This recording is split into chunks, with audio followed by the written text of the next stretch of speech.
Praise the Lord. परमेश्वर की दया और करुणा से आज का जो वचन है वो एक ऐसी भविष्यवाणी है जो भविष्यवाणी 3 चरणों में पूर्ण होगी। कुछ बातें हो चुकी हैं, कुछ चल रही हैं और कुछ होने वाली। एक ही भविष्यवाणी में पास्ट, प्रेजेंट और फ्यूचर तीनों को प्रभु ने दिखाया और ये अनोखी भविष्यवाणी है। हमने बाइबल में देखा कई भविष्यवाणियों को पूरा होते हुए, जो कहा गया था वो पूर्ण हो चुका, और ऐसी बहुत सी भविष्यवाणियां और हैं जो होने वाली हैं, अभी हुई नहीं। पर यह भविष्यवाणी है जो हो चुकी भी है, चल रही है अभी और होने वाली है। मत्ती निकालें आप, मत्ती और उसका 22वां अध्याय। प्रभु यीशु मसीह ने हर एक बातों को पैराबल यानी कि दृष्टांतों के रूप में कहा। दृष्टांत का मतलब कोई कहानी नहीं है, जो देखा गया उसको कहा गया। पहली 2 आयतों को कोई पढ़े। यीशु फिर उनसे दृष्टांतों में कहने लगा, स्वर्ग का राज्य उस राजा के समान है जिसने अपने पुत्र का विवाह किया। आमीन। स्वर्ग का राज्य उस राजा के समान है जिसने अपने पुत्र का विवाह किया। विवाह कर दिया है, ऐसा नहीं विवाह करेगा। उस चीज को समझना है हमें। विवाह हो चुका है, विवाह के बाद विवाह का भोज यानी कि फीस्ट दिया जाता था। और ये फीस्ट एक एंजॉयमेंट है, एक सेलिब्रेशन है। सबको एक साथ गैदर करके उसकी खुशी को वो बताना चाह रहा है। और राजा ने क्या बोला? निमंत्रित लोगों को सबको न्योता दिया था। राजा के निमंत्रित लोग कौन होते हैं? जो उसके लेवल के, वो लोग निमंत्रित थे। राजा के संगी साथी, राजा के प्रजा और राजा के लोग ही निमंत्रित थे, और किसी को निमंत्रण नहीं था। और सबको बोला गया। और देखिए आप, उसके निमंत्रण को खारिज करते हुए कोई उसकी शादी के उस समारोह के अंदर आना पसंद नहीं। विवाह के विषय में यदि हम देखें तो यहूदी परंपरा के अंदर विवाह 3 चरणों में होता है। सबसे पहला होता है किदुशिन। किदुशिन मतलब सगाई बोल लो, या फिर पति और पत्नी के मध्य में एक प्रतिज्ञा ली जाती है कि आज के बाद मैं तेरी हूं, और आज के बाद पति बोलता है मैं तेरा हूं। तो क्या लिखता है यहां पर? सबसे पहले किदुशिन मतलब वो दोनों के मध्य में एक प्रतिज्ञा कि कैसे करके हमें आगे का जीवन बिताना है। कुछ महीनों बाद, कुछ सालों बाद क्या होता था? दूल्हा उसको लेके आता था, और तीसरा जो अंतिम चरण है विवाह का, उसको बोलते थे निशुइन। हमेशा के लिए उसको रख लिया गया। अब इसके बाद जाके विवाह भोज होता था। तो ये इसके बाद का चरण है। ये शादी हो चुकी है, प्रतिज्ञा हो चुकी है, दूल्हा दुल्हन को लेके आ चुका है, अब जाके वो विवाह भोज दे रहा है। और ऐसे में निमंत्रित लोग ने आने से इनकार कर दिया। ये चीज समझनी है। दूल्हा कौन है आज? यीशु मसीह दूल्हा है। राजा कौन है यहाँ? परमेश्वर राजा है। परमेश्वर ने अपने पुत्र यीशु मसीह को, जो एक दूल्हा है, उसकी शादी कराई। किसके साथ शादी कराई? कलीसिया के साथ शादी कराई। तो आज कलीसिया और परमेश्वर के पुत्र यीशु मसीह के मध्य में एक प्रतिज्ञा होना अनिवार्य है, जरूरी है वो।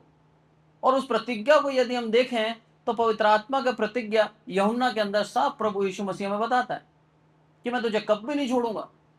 ये एक दूल्हे की तरफ से प्रतिज्ञा उस कलीसिया के लिए, मैं तुझे कभी नहीं छोड़ूंगा, मेरा आत्मा सदैव तुम्हारे साथ बसा रहेगा और तुम्हारी सहायता करता रहेगा।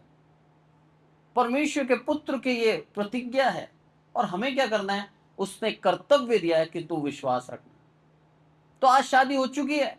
आज प्रभु यीशु मसीह को हमने अपना मान लिया है। और जो सच्चे मसीह हैं, जो कपट रहित हैं, जिन्होंने प्रभु यीशु मसीह को सच्ची तरह से अपना उद्धारकर्ता करके ग्रहण किया, वो लोग आज सच्चाई से उसका इंतजार करें।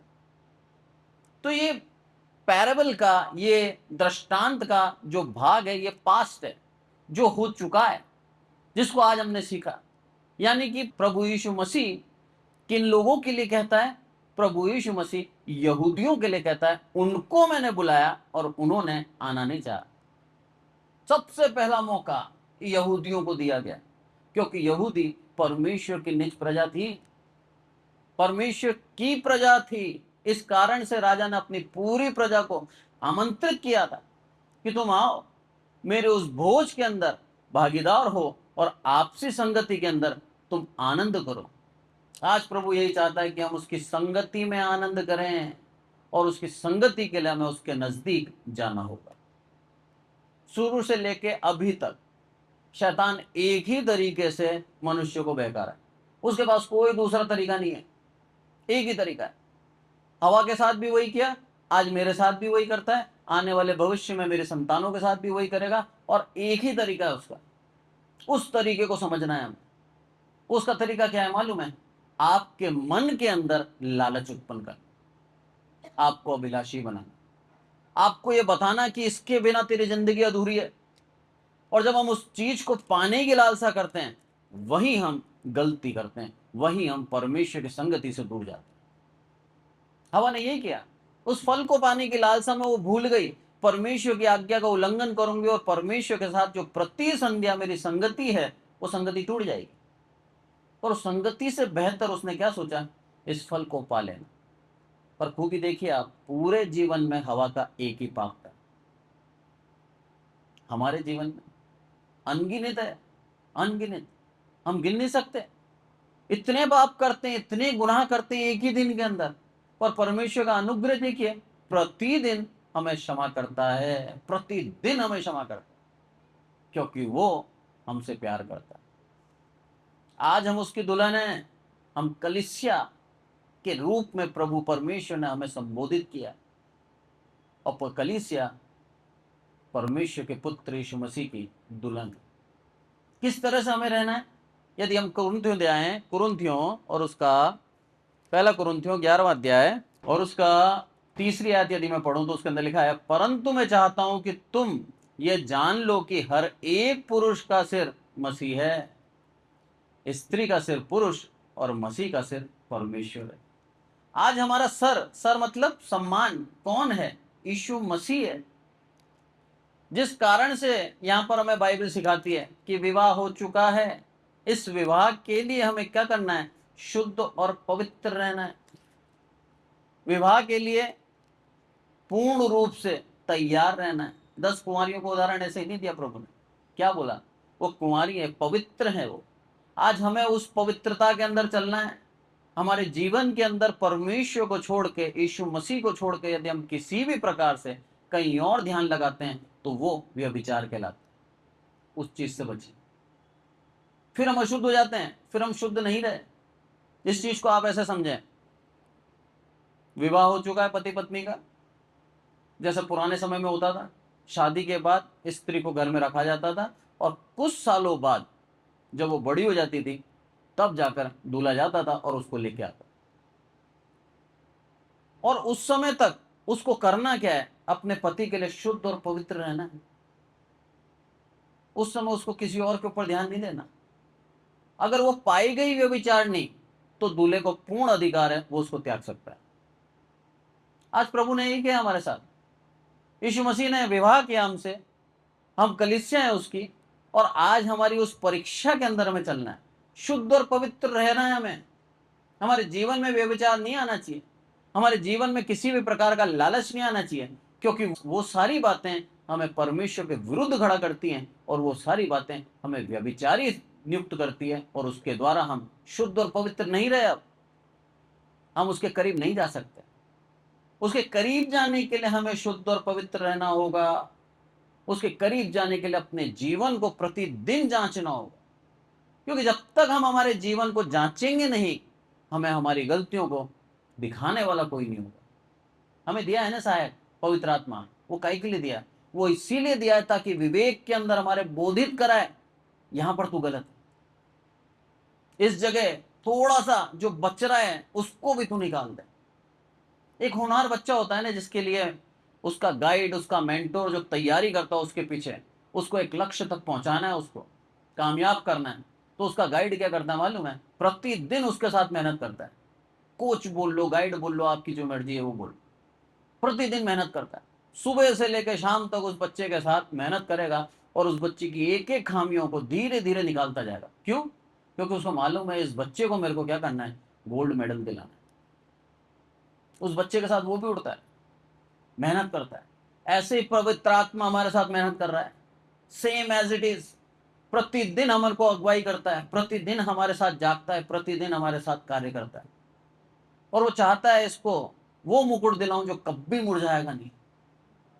और उस कारण से वो प्रतिदिन हमारी हर एक समय अगुवाई करता है। हम करते क्या है, उस कोच की नहीं सुनते, कई बार हम हमारे मन की करते हैं और उसको शोकित कर देते। प्रभु नहीं चाहता ऐसा जीवन जी। यहां पर वही हुआ, जो इसराइलियों को चुन रखा था, जो परमेश्वर की निज प्रजा थी, जिनको पहला अधिकार दिया गया, तुम आओ, निमंत्रित हो तुम, इस भोज के अंदर भागीदार हो, और तुम क्या करोगे, इस भोज में से खा पाओगे, और तुम मेरी संगति में हो और सदा मेरे साथ आनंद करोगे। उन्होंने क्या करा, अपने कामों के अंदर, अपने जीवन के अंदर व्यस्त होकर उस बहुमूल्य अवसर को तुच्छ जाना। यही हम कर रहे हैं आज। दोष नहीं लगा सकते हम उनके ऊपर, पर आज अगर हमारा जीवन यदि हम देखें तो आज भी मसीह यही करता है। प्रभु हमें फिर एक नया अवसर दे रहा है, अपने आप को जांचें। जब हम आगे पढ़ते हैं, 3री आयत और 4थी आयत पढ़ें। और उसने अपने दासों को भेजा कि निमंत्रित लोगों को विवाह के भोज में बुलाए, परंतु उन्होंने आना ना चाहा। फिर उसने और दासों को यह कहकर भेजा, निमंत्रित लोगों से कहो, देखो मैं भोज तैयार कर चुका हूँ, मेरे बैल और पले हुए पशु मारे गए हैं और सब कुछ तैयार है, विवाह के भोज में आओ। 5वीं पढ़ें। परंतु वे उपेक्षा करके चल दिए, कोई अपने खेत को, कोई अपने व्यापार को। और 6ठी आयत बोलती है, अन्य लोगों ने जो बच रहे थे, उन्होंने दासों को पकड़कर उनका अनादर किया और मार डाला। कैसी बात है ना? आपके पास कोई आए शादी का इनविटेशन लेके, बोला साहब आओ मेरे घर में शादी है, और शादी कहाँ है, कोटा के अंदर सबसे बड़ा होटल कौन सा है, उम्मेद भवन पैलेस, ठीक, जिसकी रोटी भी एक रोटी 170 रुपये, नान अगर खाओ तो आप 170 रुपये, बाहर आपको नॉर्मल मिल जाएगा। पानी की बोतल चाहिए तो आपको 90 रुपये की मिलेगी, जो 20 रुपये की बाहर मिलती है। कोल्ड ड्रिंक पे लोगों 150 रुपये, इतना महंगा है। वहां पर आपको निमंत्रण दिया गया, और आपके पास जैसे ही वो न्योता लेके आया, और आपने करा क्या, उसको बोला अंदर आ, उसको चांटे मारे, उसका अनादर किया, और करा क्या, जान से मार। जिसने न्योता भेजा है वो आपके इस काम के द्वारा आपसे खुश होगा या आपके ऊपर क्रोधित होगा। सोचने वाली बात। यही किया यहूदियों ने,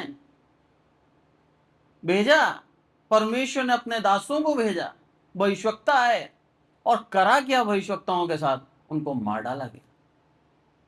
बुलाने भेजा था, बोला स्वर्ग का राज्य तुम्हारा है, तुम्हारे को चुना गया मैंने, और तुम मेरी निज प्रजा हो, तुम मेरे पास आ जाओ।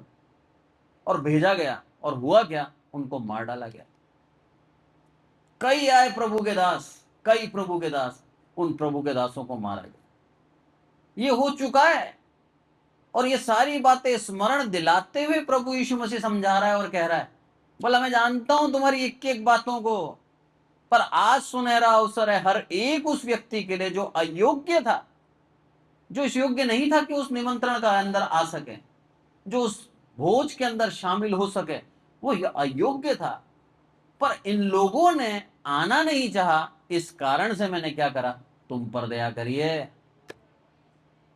आज हर एक अन्य जाति जो प्रभु यीशु मसीह को मानकर, अपने पापों को मानकर, अंगीकार करके उसकी जाति में जुड़ा है, वो ये जान ले अयोग्य था, पर प्रभु की कृपा से हम योग्य ठहरे।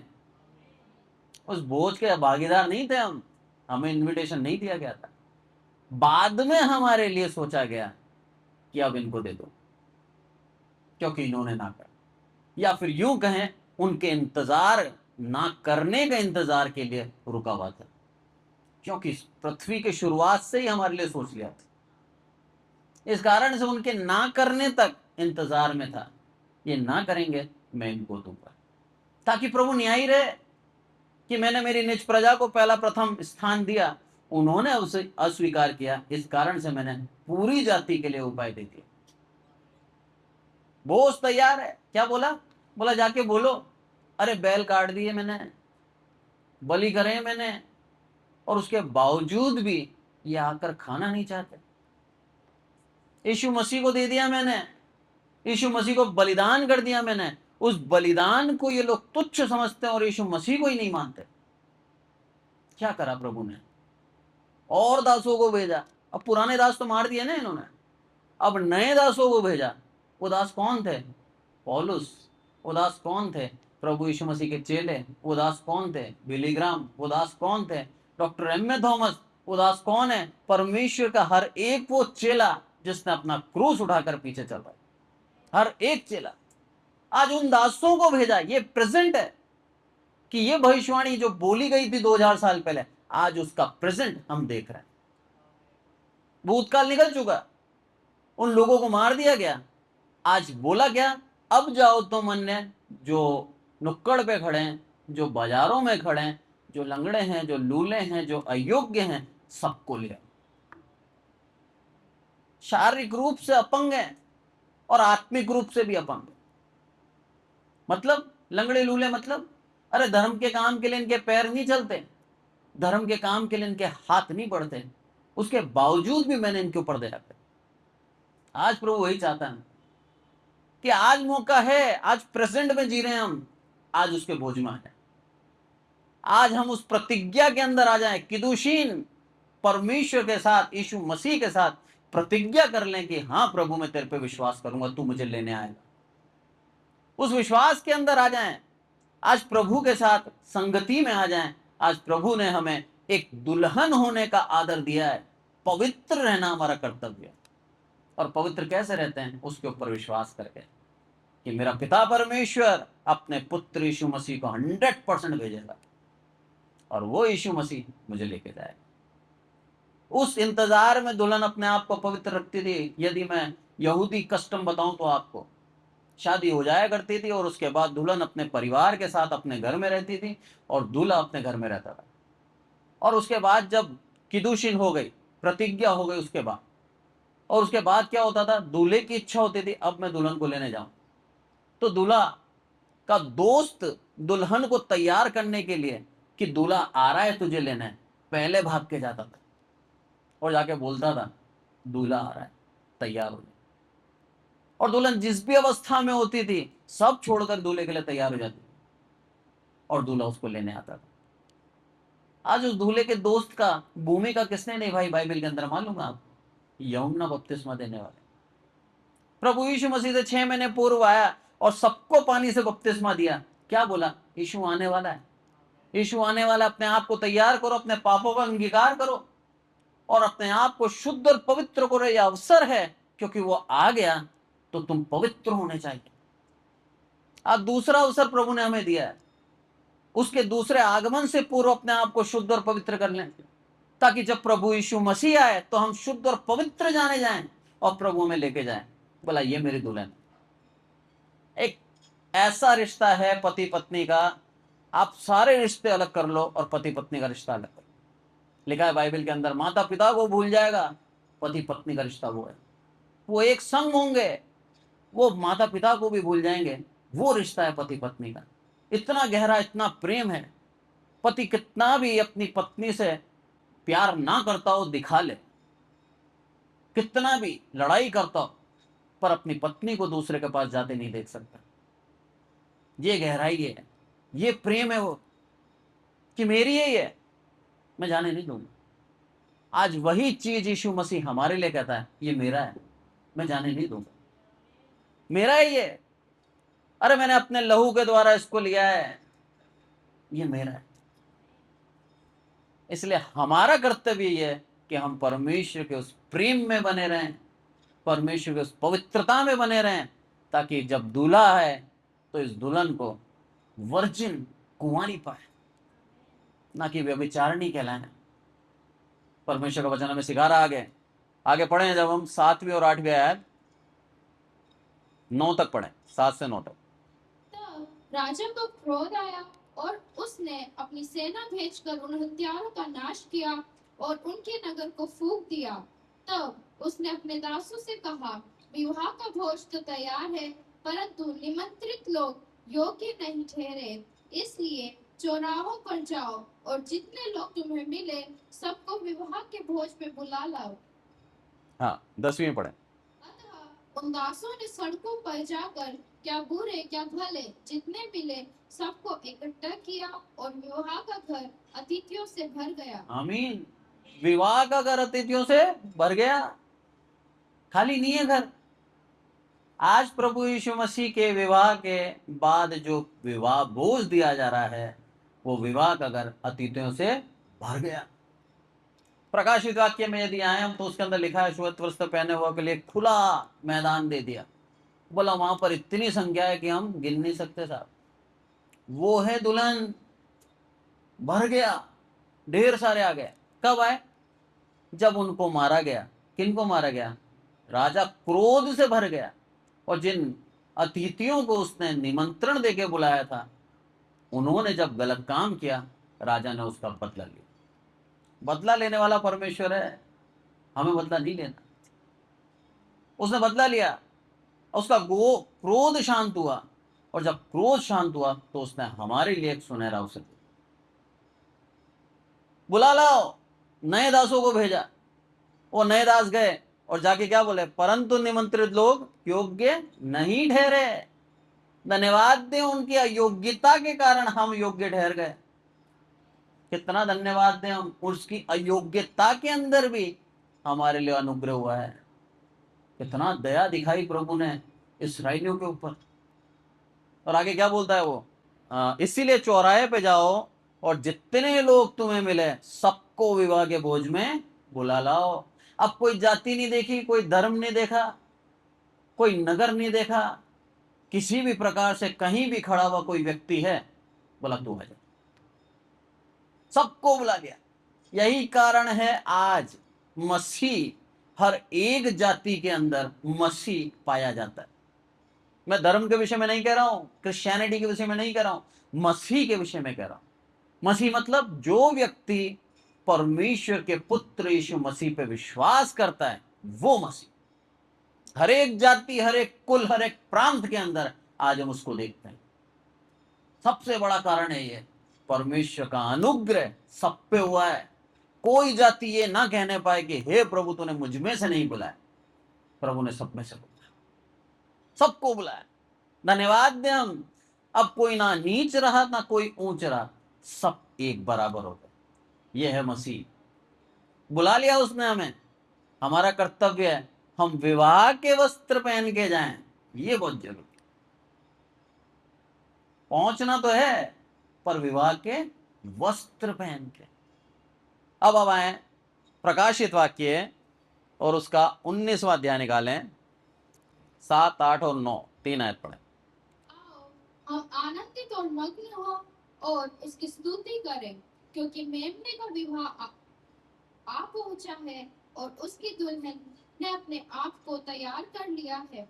उसको शुद्ध और चमकदार महीन मलमल पहनने का अधिकार दिया गया, क्योंकि उस महीन मलमल का अर्थ पवित्र लोगों के धर्म के काम है।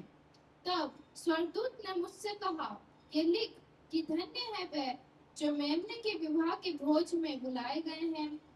फिर उसने मुझसे कहा, ये वचन परमेश्वर के सत्य वचन है। ये वचन परमेश्वर के सत्य वचन है। आओ हम आनंदित हो, उसके विवाह का समय आ गया। आनंदित हो, दूल्हा अपनी दुल्हन लेने आ रहा है। हम तैयार रहें पवित्र रहकर। और कौन सा पहनना है हमें वस्त्र? महीन मलमल, प्योर। और वो महीन मलमल का अर्थ क्या है? पवित्र लोगों के धर्म के काम। धर्म के काम बहुत जरूरी। और वो धर्म के काम कैसे करते हैं हम? पवित्र आत्मा की अगुवाई से करते हैं। अपनी हिम्मत, अपनी सामर्थ, अपनी समझ, अपनी बुद्धि के द्वारा नहीं करते। पवित्र आत्मा की सामर्थ से हम धर्म के काम कर पाते। पौलुस बोलता है साफ साफ अपने वचन के अंदर, मैं अंतर्द्वंद उसी लड़ाई में लड़ रहा हूं। आत्मा तो परमेश्वर के पास प्रसन्न रहती है, पर शरीर क्या करता है? बार बार पाप करता है। लड़ रहा हूं मैं अपने इस शरीर से, घूसे मारता हूं और इसको ठंडा करता हूं। ये करना है हमें। हमारा लड़ाई किसी और से नहीं है। इस देह को नियंत्रित करना है, इस देह की लालसाओं को मारना है। अगर इस देह की लालसा मार पाए हम, तो हमसे बड़ा विजेता और कोई नहीं। पर हम मार सकते हैं, क्योंकि प्रभु ने हमें आत्मा कौन सा दिया मालूम है?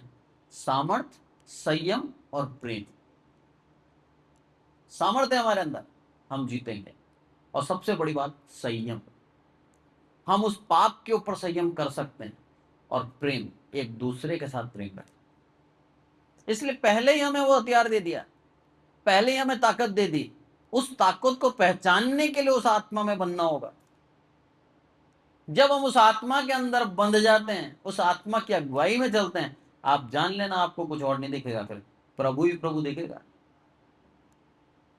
एक जवान बच्चा, प्रेम हो गया उसको, ठीक है, लड़का हो या लड़की हो, 18 साल 19 साल का जवान, जब उसको प्रेम हो जाता है ना, उसे ना माँ दिखती है, ना पापा दिखता है, ना उसको रिश्तेदार दिखता है, ना जिससे प्रेम किया उसकी जाति दिखती है, ना उसका कलर दिखता है, ना उसको रूप दिखता है।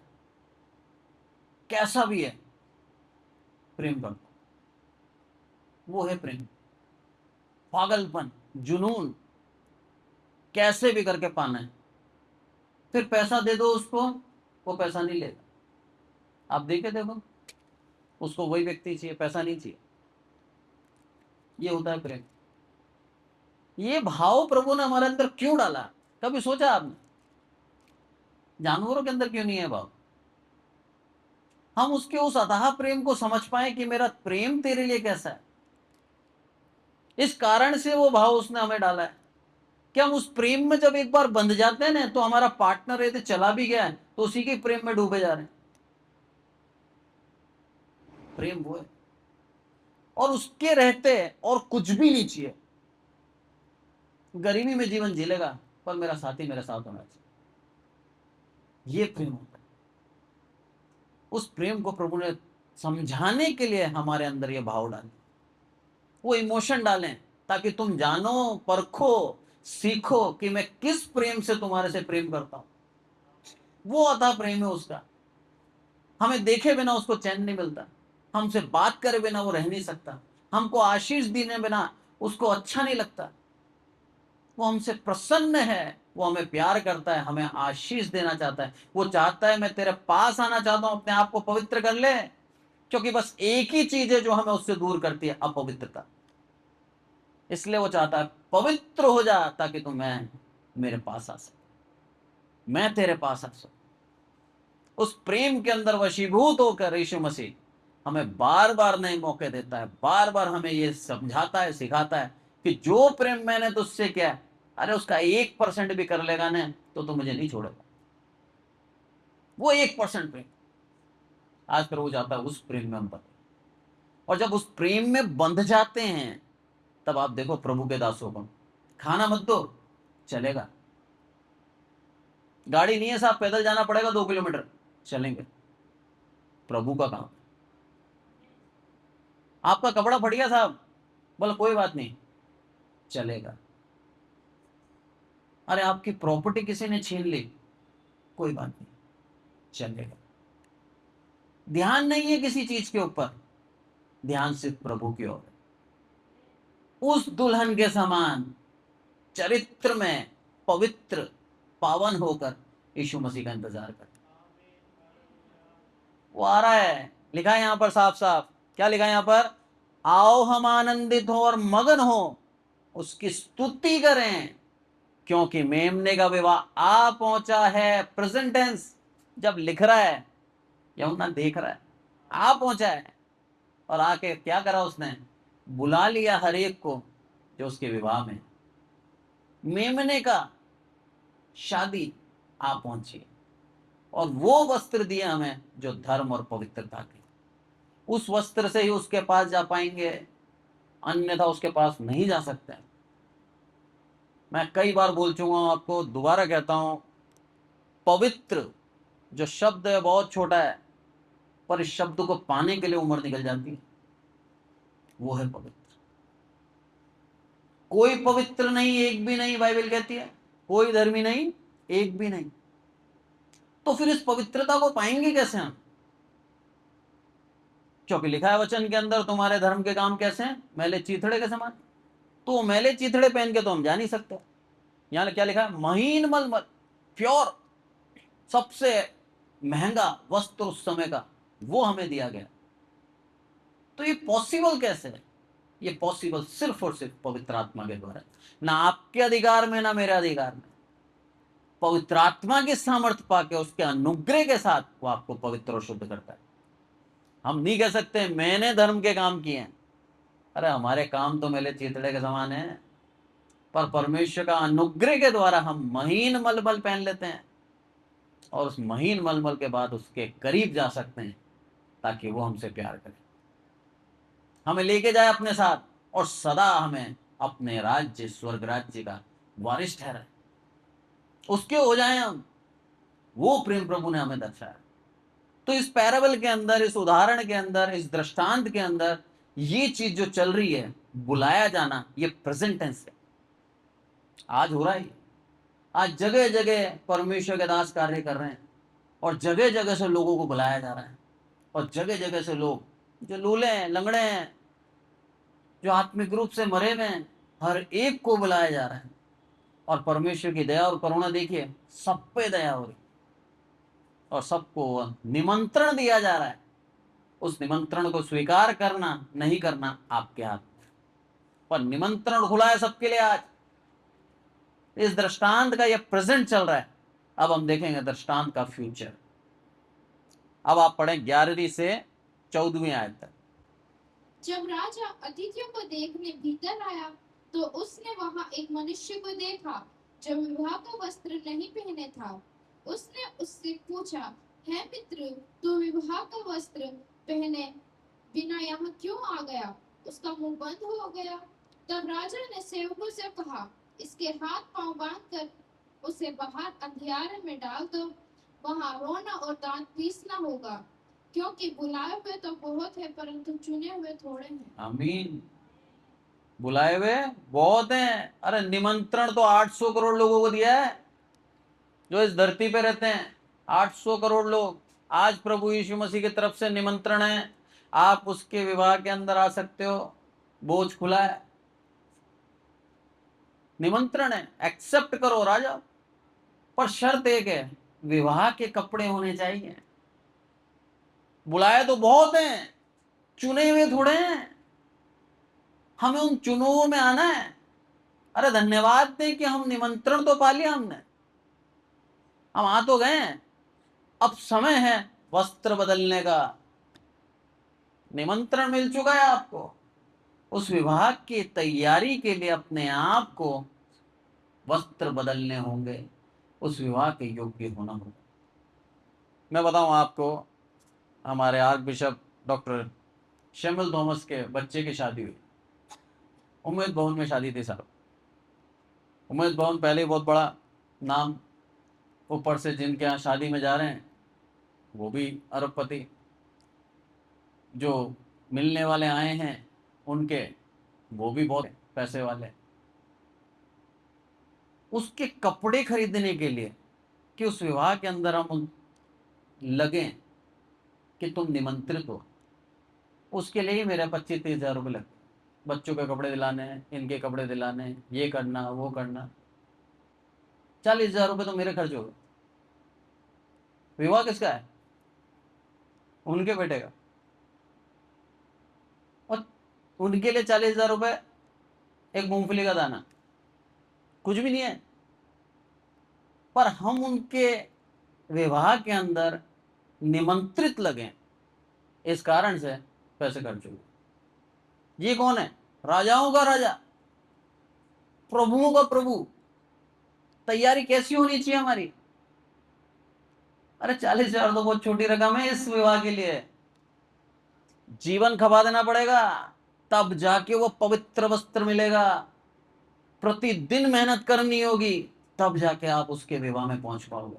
नहीं तो वही होगा, पहुंच तो गए, निकाल दिया वहां से। कितनी दुख की बात है कि पहुंच भी गए और बाद में बोला क्या, आप योग्य नहीं। बहुत डरावना होगा वो।